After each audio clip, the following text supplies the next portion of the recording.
Okay, so what does the Aryan invasion theory say?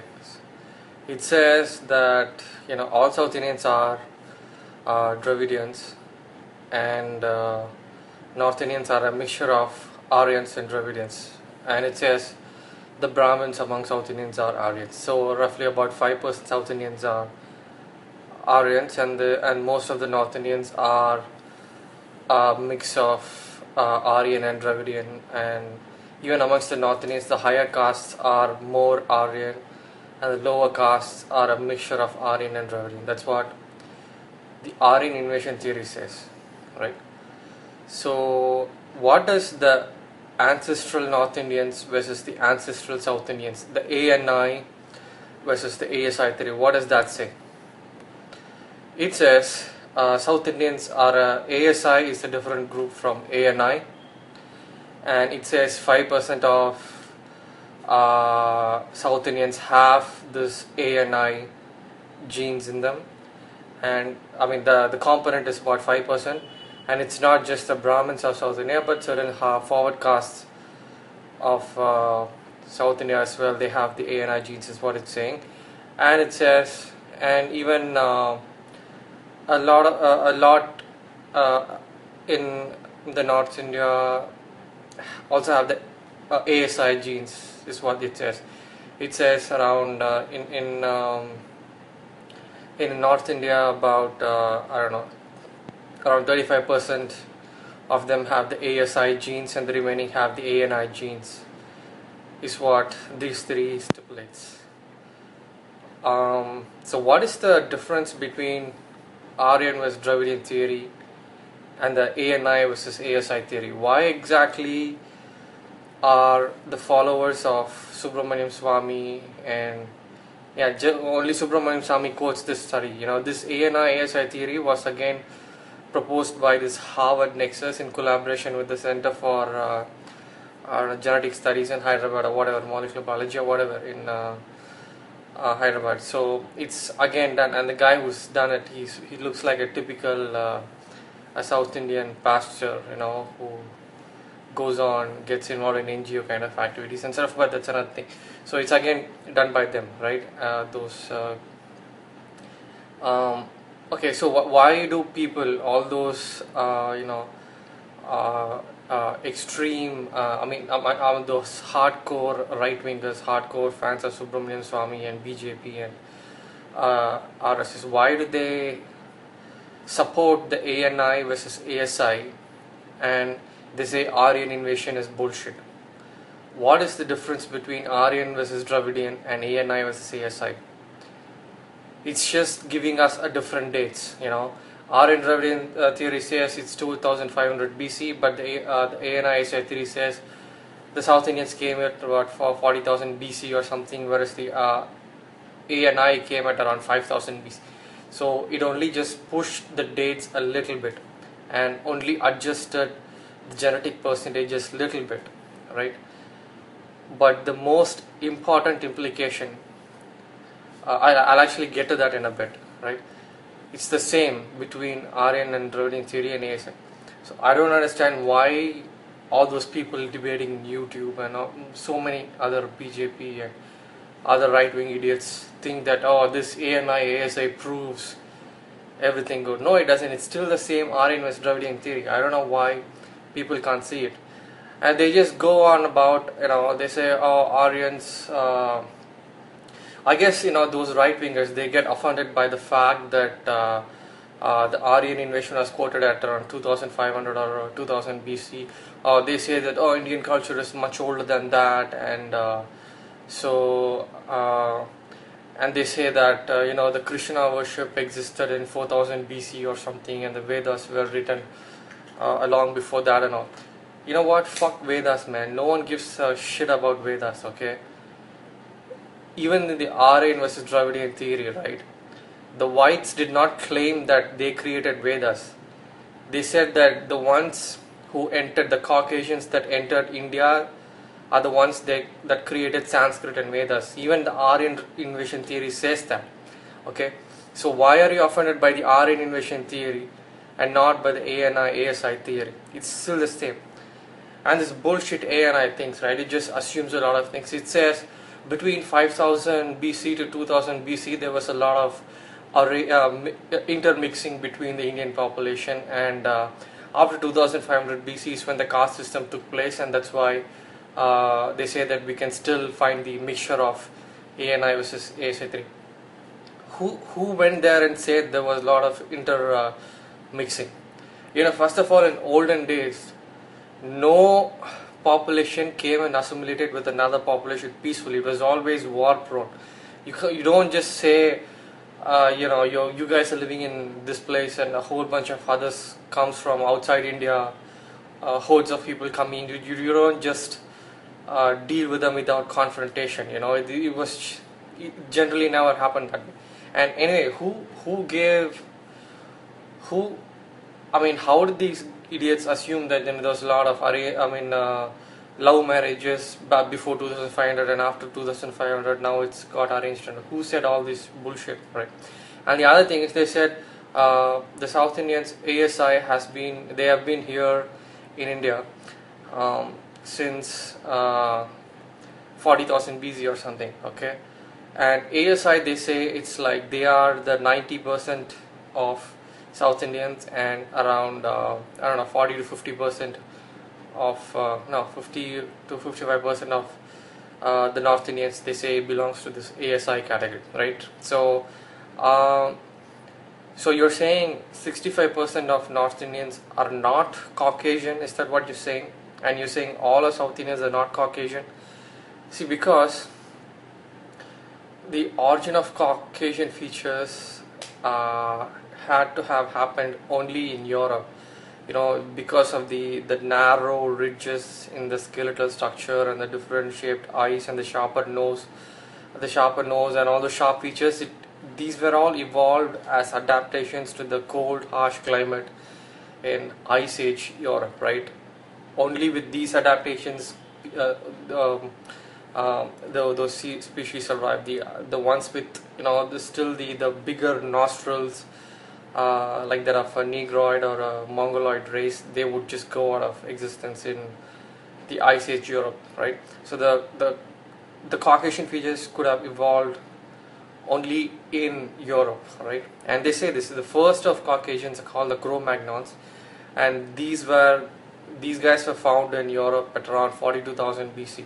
The cave paintings in Spain and France are the first indications of those people out there, right? They have fossil records of all that, and they have reconstructed the face and the features and all that as well. So, see, this is what happened, right? People first came out of Africa, and one or two waves, they went along the coastline and then went into India and then went into Southeast Asia, and then went down to Australia and Fiji and all that, New Zealand and all that, right? So these people, they still had that, the chinky Mongoloid or the Negroid, those sort of transitioning features, like mostly Chinese chinkies, I would say. Even the Andaman tribe of Jarba, there might have been several waves of these people, because they're all having those Mongoloid features, not Caucasoid, Mongoloid features. The different Adivasis of India, the different tribes of India, and the Jarva and Southeast Asians. And the Southeast Asians, a few went down to the Samoa and those Maoris out there. Even they have that Mongoloid kind of thing. It's just that they got really big, right?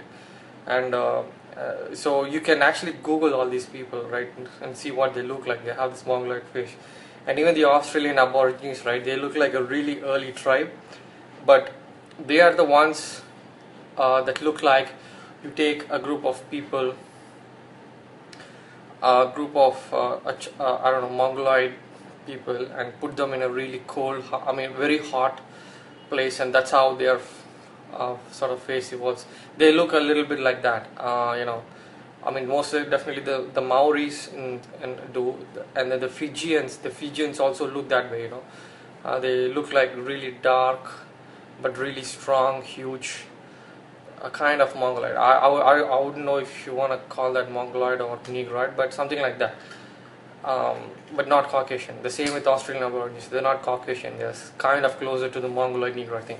The Caucasian features, it has to have come only from Europe, right? Let me tell you what the version that I believe. There's two things that support it. It's called the Paleolithic continuity theory, that talks about the language, the Proto-Indo-European language, and how it was developed and all. Right, that's the linguistic theory, and then the other one is the archaeological theories and this.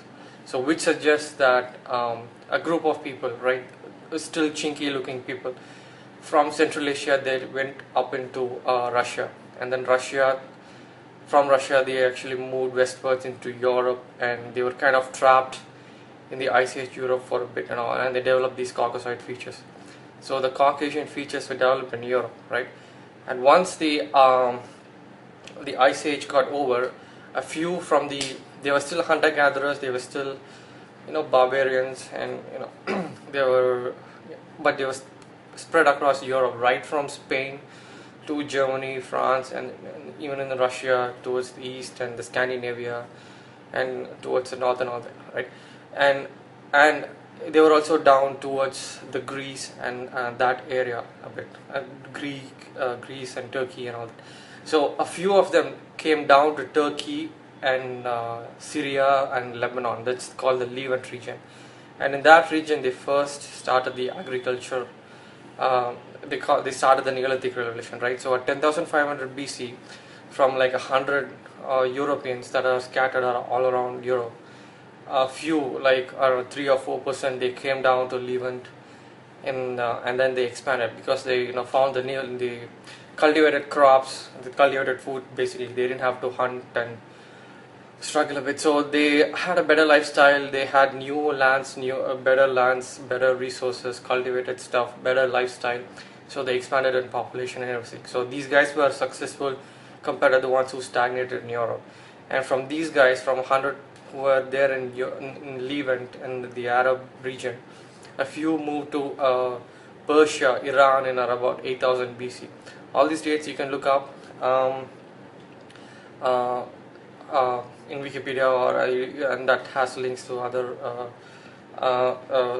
resources as well. So you can look these things up when Neolithic Revolution happened in different places, right? So from a few in Levant, from everyone in Levant, 100% in Levant, maybe 5 or 6%, they went to Iran, okay, and started the Neolithic Revolution there. So Iran, being a new virgin territory for cultivation and for occupation, these guys expanded a lot. So compared to the ones who stagnated in Levant and Arab, the guys who went into Persia, from 100 guys in Levant, maybe 3 or 4%, they came to Iran, and they expanded in number, they expanded in population, right? So they are more successful. And similarly, from 100 in Iran, a few moved to India, Indus Valley, India, Pakistan. The first Neolithic site is called Megra or something. They came there at around 7000 BC, right? So note this thing: these guys who came here at 7000 BC, these are the ones who have now developed or expanded into 80% of the Indian population today, right? So, and now these guys are the 80% of the population of India, Pakistan, Bangladesh, Sri Lanka, Maldives, and all that, right? So these guys are really just more successful compared to the ones who just stayed back in Iran, who stayed back in Levant, who stayed back in Europe, right?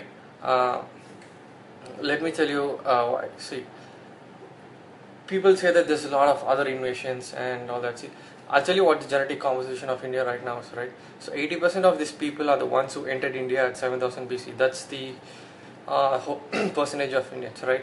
And the remaining 10% is the earlier Adivasis, like I said, who's got the Mongoloid features, and obviously a lot of Bengalis have mixed with them, I suppose. So even they have that features, right? So they make up sort of around 10%. They've contributed to 10% of, I don't know, maybe not including Northeast, but the mainland India, I would say, right? So that, and the remaining ones are the invasions. The invasions. When I say invasions, there is the earlier invasions from Iran, which are the Sakas and Kambojas. We don't really know if these guys are they came from Central Asia, meaning they're Mongoloid or not, but they kind of came through Iran. That the Gandhari from Mahadara, Mahabharat is based from Afghanistan and Iran. So I mean that area was still a continuous sort of area. It's not like Iran was totally distinct from India at that particular time, or Afghanistan was not particularly totally different from India at that particular time. But still, people say that Sakas and Kambojas are kind of outsiders to the Indus Valley people who were present at 7000 BC, because yeah, starting from Iran they started conquering it. So these are the only two people, right? Sakas from Iran and the Kambojas mainly from Afghanistan, and their influence is not really that much because they invaded pretty late. 7000 BC the original populations came, and for the next 7000 years or something, no one really conquered India, because see, those days populations were too few and technology was just too limited for people to take up a huge army and come and invade, right? There was not much technological advancements that will enable you to come and conquer another place which is heavily populated, right? So that didn't happen in the BCs. The first instance of outsiders conquering India was probably Sakas, I would say, from Iran, and that's only a minor percentage, because by that time a lot Indian population was also really high, because India was a really fertile place, and it's got like it had like 35% of the historic GDP of the world since the last 10,000 years, 7,000 years or something. So it was really difficult to invade them and become contribute to the genetic percentage by a long time. The Sakas were there probably for 100 years, but and then I don't think their genetic influence is that much. I would say it's just 2% or something like that, right? So that's 2% is what I think is the contribution of these guys, the later Iranians, to the northern region in India, I would say. And then you say that the Greeks got their asses kicked. Alexander lost about 80% of his army outside Pakistan somewhere, and then those guys just stayed there for 9 years before Maurya came and kicked them out. So not many people have Greek DNA like they portray to be in the Wikidona movie, right?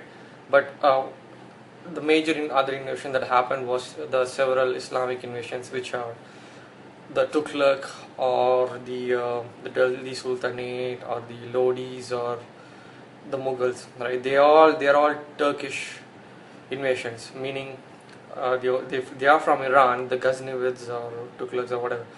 They are from Iran, but before that they are from Turkey. But they are actually not the Arab Turks. They are the Mongoloids. Turkish is a tribe that originates in Mongolia. They first went and invaded Turkey and ruled Turkey for about 200 years, passed on all their genes to the women in Turkey, and so that's why if you see a newborn in Turkey today, it looks like a Chinese baby, but when the baby grows up, the adult looks a bit like Arab, okay, or Caucasian. So Turkey has its own history. So these guys all have their Mongoloid genes, right? So if you look up Babur or his grandfather who's Timur Lenk or his grandfather who's Genghis Khan, they're all Mongoloids, right? They're basically Chinkies. So these guys are the ones who came, ruled India for several years, and then they converted a lot of people here. So and not all Muslims have the Mongoloid Y, but they did pass on their genes, I guess. So they would make up the remaining 7 or 8% of the Indians, I would say. But the point to be noted here is all Indians came from the population that entered India at 7000 BC, right? And as for this ASI bullshit theory goes, right? See, I'll tell you what, mutation gives you, any given group has more chances of obtaining a particular strain, a particular haplogroup, whether it's R1A or R1B or F or K or whatever, right? Any group has more chance of getting this particular haplogroup based on their location and food consumption. Location, geography, mainly climate.